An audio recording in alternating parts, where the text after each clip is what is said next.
So Town Council back in action after a few weeks off. Of course, we're into fiscal 17. We have a new town manager and some business to take care of. That's right. Haven't met for quite a while, a little over a month. And, of course, during the summer, the council meets just twice, once in July and once in August, unless there's a special meeting. But so this meeting is jam-packed with quite a few items. And lo and behold, our first two items are something that first came on to the council's agenda in August of 2014. Wow. Which is unbelievable. That was fiscal year 15. And as you said, we're beginning fiscal year 17 now. And these are the two items regarding the land swap with at the shooting range. Sure. And it's or I'm anticipating that our new town manager, Mark Ells, will give an overview of where we are to date with regards to it and what his recommendations are with regards to cleaning the site and proceeding forward to a limited opening under the police control. So I think we'll hear more from Mark Ells regarding those items tonight. Absolutely, and that those could potentially be acted upon. Correct. That's right. That's right. Of course, and then next up. Next up is amend the zoning ordinance. This was a commercial vehicle accessory ordinance that is being put forth by Councilor William Crocker, and this is in response to some areas in his precinct that are having problems with overloading of commercial vehicles parked in residential areas. This item was referred to the planning board, and they unanimously voted in support of this item. This is 2016-154, and now it will come for a public hearing and possible vote tonight on this. It's amending the accessory uses to include a section specifically about commercial vehicles. So sure. There could be discussion about that. We have a lot of home businesses in residential areas, and so there's some controversy to that item. Absolutely, and then controversy, I think, to the next item as well, which is a joint public hearing with the planning board in regard to a proposed Hyannis parking overlay district. That's right. This item was originally a different item, 2016-054, and it was referred to the planning board, and it was defeated at the planning board, and then came back procedurally. The planning board has to act on it, and then it comes back to the council, and we lacked a quorum, a full quorum of councilors the night we acted upon it, and it was defeated.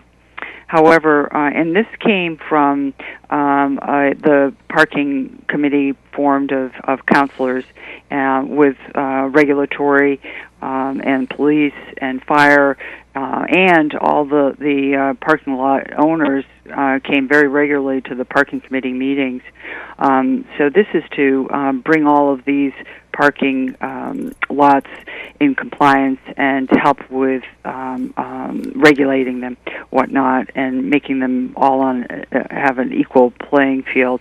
However, once an item has been defeated both at the planning board and council, a new item has to be presented if it's done within 2 years, and this is a brand new item with some substantial changes, and I suggested that with Chairman Hellman of the planning board that the two groups get together and hold a joint public hearing rather than referring this again to the planning board and then bringing it back to the council. So there will be a joint public hearing, and we'll see where that goes. Wonderful. And then the next 5 items deal with Community Preservation Fund appropriations. That's right. We have everything from restoration and conservation of the Centerville Historic Burial Ground, the stones there, and that's in Centerville. And then a proposed Barnstable Little League baseball field, Fenway, Cape Cod. That would be on Burse's Way. Sure. They're asking for $125,000. The previous one was for $6,425. And then Habitat for Humanity is proposing a project at 536 River Road, Marston's Mills. They're looking for $200,000. the Village of Cotuit at the Cotuit Library is looking for $68,000 to improve their accessibility to the library. Heavily used library, as you know, and there's no restroom facilities accessible right now to handicapped, and not all the library is accessible, so they're looking to improve accessibility there. Sure. Yeah. And lastly, for community preservation is a comprehensive recreation fields evaluation, and that's for $137,528, and that's the town is looking for that, and that's kind of an extension of the recreation department a few years ago did a priority of concerns throughout the town, and this is kind of an extension of that. Certainly. So this report will kind of take into consideration the work that group did and kind of take it the next step further. That's right. Yep. And so that's the end of old business, and then we move into new business. Our first item, 001, is appointments to board, committee, and commissions, and this is the library committee. Several members are looking for appointments and reappointments also to the library committee there, and we thank them for putting their names forward and of course participating. And then we move into referring to public hearing on our August 11th meeting, and that's $180,000 appropriation loan ordered. This is with regards to the temporary repair to private roads program. 2 streets in Osterville, the Blue Heron Drive and the Quail Lane in Osterville. The residents have come together and want the town to assist in repairing their private road. Wonderful. And that's a referral.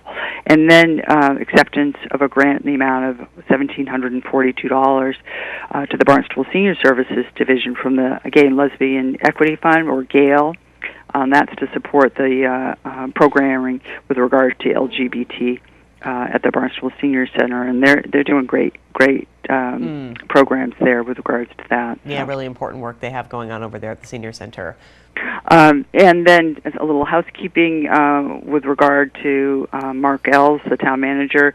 In his new contract, there is a stipulation that he needs the council approval on a annual basis to approve his continuing to teach. He teaches a class or two very early in the morning prior to really a lot of us getting up. He's over there pretty early teaching class, so that's a little bit of housekeeping, and the council will certainly, I'm sure, support that. Of course. And the last item is a conservation restriction to be held by the Compact of Cape Cod Conservation Trust.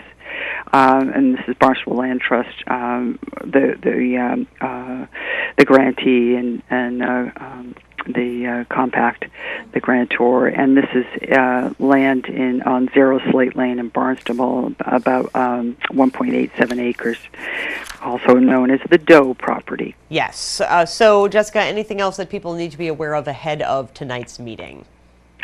No, we have a plate full. I'm happy to take comment during public comment, or if you can't attend the meeting, you can do so online.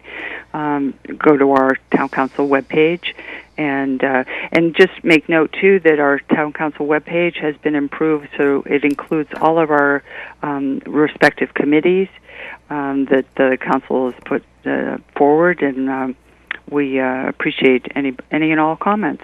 Wonderful. Well, Jessica, I thank you so much, as always, for joining us, and we will see you tonight on the dais. Thank you, Sarah. Take care. Thank you. You as well. Bye-bye. Bye-bye. Jessica Rapp-Grassetti, of course, is our Town Council President. Council meets at 7 p.m. tonight in the Town Hall hearing room. You can view the agenda online at townofbarnstable.us. Copies are also available here at Town Hall. I'm Sarah Colvin.